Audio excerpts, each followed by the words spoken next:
grow, still can't stop it.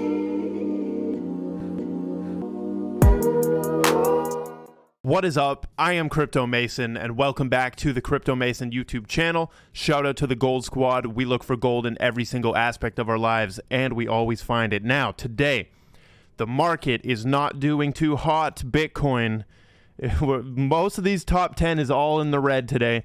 Bitcoin, 47,654. You guys know in yesterday's video, I said that I think we are actually going to go down and test this support right here, okay? Now, if we go on normal candles, okay? By the way, we have a lot to cover in terms of altcoins today, so we're going to get into that. But if we go to the daily chart, we see that the wicks have touched here, right? The candle closes have not touched on this 45,800 line. I do believe that that could happen, okay? We could have a wick down to that line again.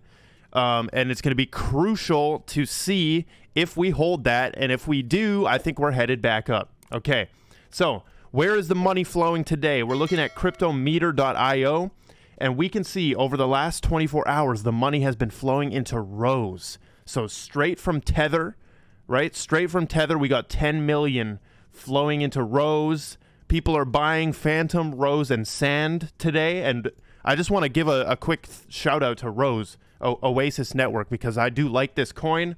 I looked at it a little bit the other day. It's in with the Cosmos ecosystem, right? Very interesting.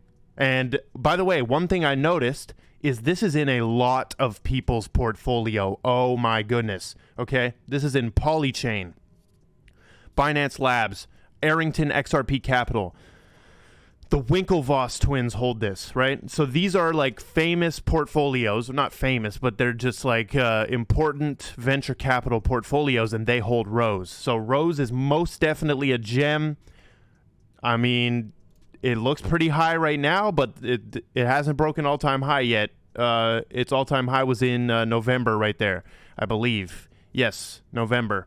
So that's what people are buying today. Very interesting. We got the crypto bubbles pulled up right here. We see sushi is at $9.80. I want to reinstate this, how I did literally call this at about, $5.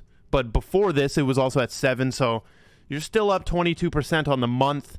But sushi's looking good. Curve Dow is in the green. Hex is also in the green. Rose, Helium, standard stuff. Once again, make sure you follow me on Twitter right here. There's my username right there. And then my Instagram right here. There's a lot of scammers on there, so look for this verified and look for the spelling of the name. Now, XYO has some good news. Let's get it going. Let's get it pumping. XYO will be listed on MEXC Global, okay, at 7 p.m. Pacific tonight. So, XYO getting a nice exchange listing here. They even have a countdown on their exchange, which I think is really cool. We can go and check. Let's check how big of an exchange MEX Global is. So we could scroll down. Let's see if they're even on here. Yes, they are. We've got about $664 million of volume, ranking 27 out of a lot of exchanges, right? We've got 451 exchanges. Pretty big exchange. Tier 1, pretty big exchange right there. XYO gets a nice listing. Now, from Crypto Banter, we have to play this because Little Marin right here predicted December 28 being very bearish. So watch this. We're going to play it right here, and I'm going to show you, or she's going to show you how right she was. This was on November 12 that this premiered, but I think this is from the Solana conference or something. So there we go. I don't argue that it's short term, but it looks pretty major end of year. So like pretty major. Yeah. Are you saying I'm gonna sell all my altcoins now or wait? I said January. I would wait. December 28th is a major caution signal. It's the same thing that happened in May is happening again, the exact same alignment. So December 28 is a major caution signal. Oh, well, guess what? Astrologer girl, I hate to call her that, but that's what everyone calls her. She was right. Look, December 28, we printed a negative 6.23 candle right here. Okay, out of nowhere, basically.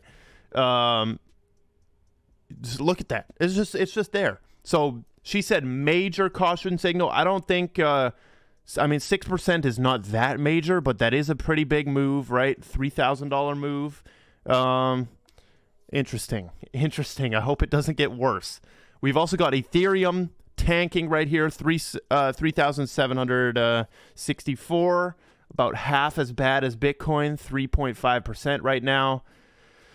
I mean, Ethereum, dude, it looks pretty bad on Market Cypher. Like, it looks like some red money flow is about to start. If we go on the 12-hour, it's already started here. If we go on the 6-hour, it's been started for a while, and it's just tapering off. It's just very thin. Now, let's talk about Metaverse.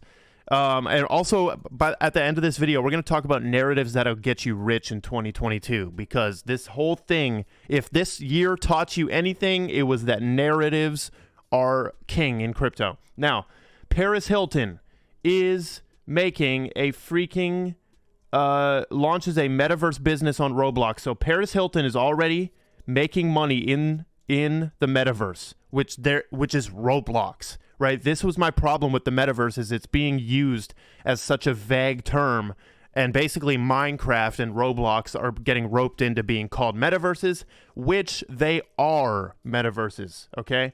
Digital universes that you can walk around in and chat in.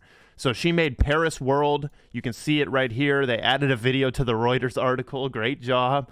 But she's collecting payments for jet ski rides. You can buy clothings and stuff. And dude, that's a business within the Metaverse. This is what I'm talking about. You can make money on the Metaverse coins, but you can go into the Metaverse and make a business in there. Okay. So Paris Hilton, very smart. Look at this. Okay. So there is a Metaverse themed ETF. This is the official registration with the, U.S. Securities, Exchange Commission, the SEC. From ProShares, who is the first one to actually launch a Bitcoin futures ETF in the United States. They were the first. So they're trying to get through with a Metaverse-themed ETF. So are we going to see a Metaverse-themed ETF in 2022? I think we will. Super interesting right there. Big congratulations and celebration for Hedera. We have just hit 2 billion transactions. 2 billion transactions, okay? This is more than Ethereum has ever done in its entire life. This is about probably like 10 times what Cardano's ever done in its entire life. Crazy, okay? Boom. And this is dragonglass.me. This is like the best Hedera hash graph like tracking system. You can see everything here. So very crazy. Big shout out to all the H barbarians. We have South Korea authorities pushing for strict restrictions on play to earn games. Okay. So they must receive a rating from the Game Management Committee. This indicates the age at which the game can be used in consideration of the content of a game. Wow. It is reasonable to keep play-to-earn games from getting age ratings under the current law because cash rewards in games can be considered prizes. This is what I'm saying. We can have a 6-year-old playing Fortnite or some play-to-earn game making an income. Now, how do you deal with that? That's a job. A 6-year-old can't have a paying job, really. I mean, unless it's like child labor. Like, what's going on here, right? So there has to be new laws. I'm telling you, there's like a big revolution going on. Like, there's a copyright revolution. There's a copyright revolution, a digital identity. How do you stop these scammers? We have so many problems. And it's just like technology has moved way faster than the regulators because they are freaking slow. I want to get them out of there and put people who have forward thinking and don't want to just stay in their comfortable little whatever. Okay, we're getting off that. FTX. How much would it cost to convince a bank to accept stablecoins? If we offered a $1 million prize for the first bank in each region, is that enough? So paying banks to offer stablecoins. Interesting. I wonder what you guys think of that. We also have this from Biden. This is what I'm saying. Non-forward thinking people right here. $768 billion defense bill removes cryptocurrencies from national strategy against terrorists. So I guess we just want to fall further back, right? Like, this is not good that they're not including crypto in these bills. Like, that needs to get handled, or it's just going to get pushed off, and the innovation is going to fall behind. I swear they want everyone to be criminals from crypto. So do your taxes and just track everything properly, because they want to lay down the hammer at one point. I mean, this is also good, though. This buys us time of not having crazy FUD in the market from regulations. But they removed it. They changed the wording to remove cryptocurrencies. So, come on, man. Mickey B. Fresh. It looks like Sandy O'Connor, who came over from JP Morgan earlier this year to serve on the Ripple board of directors, has also joined the board of directors at BNY Mellon. Okay, why am I not following them? BNY Mellon, which is a huge bank here, right? BNY Mellon delivers informed investments, management, and investment services in 35 countries. Okay, huge stuff.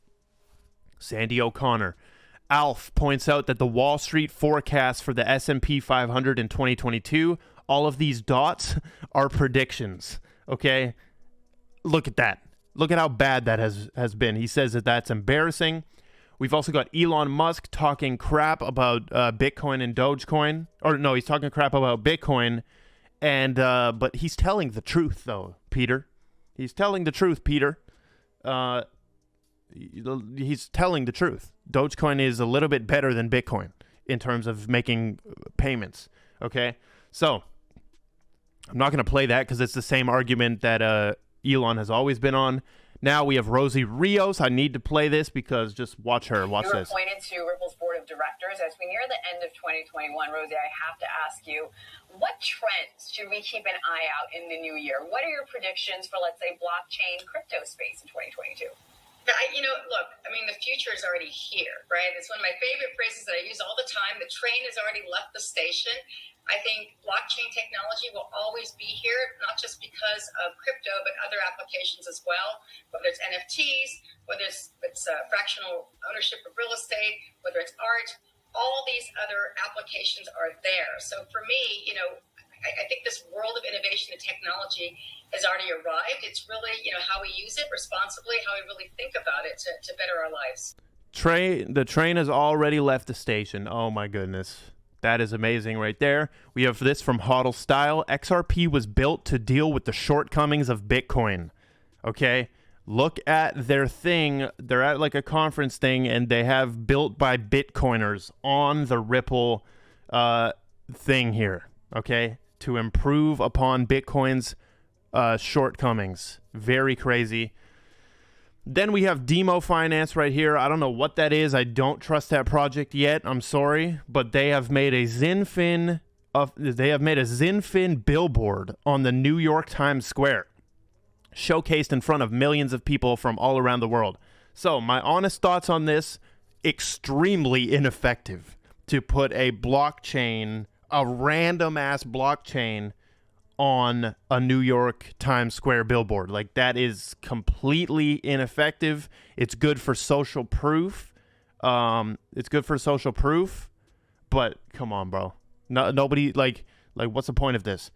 They did put the socials on there, which I do like. So that is what we've got for the daily market update. Let's talk about the narratives that are going to make you rich in 2022. Blockchain gaming will continue. Metaverses will continue. The narrative that Ethereum is going to be more valuable than Bitcoin because it does something. Utility, which Cathie Wood from ARK Invest has already been pushing that out, that message. Raoul Paul, Kevin O'Leary, they've all been pushing this message that Ethereum is significantly undervalued compared to Bitcoin because it actually has some utility. So I do think that will continue. The layer one narrative, like the layer one battle, will continue. So you can bet on all layer ones. Bet on Hedera Hashgraph, in my opinion.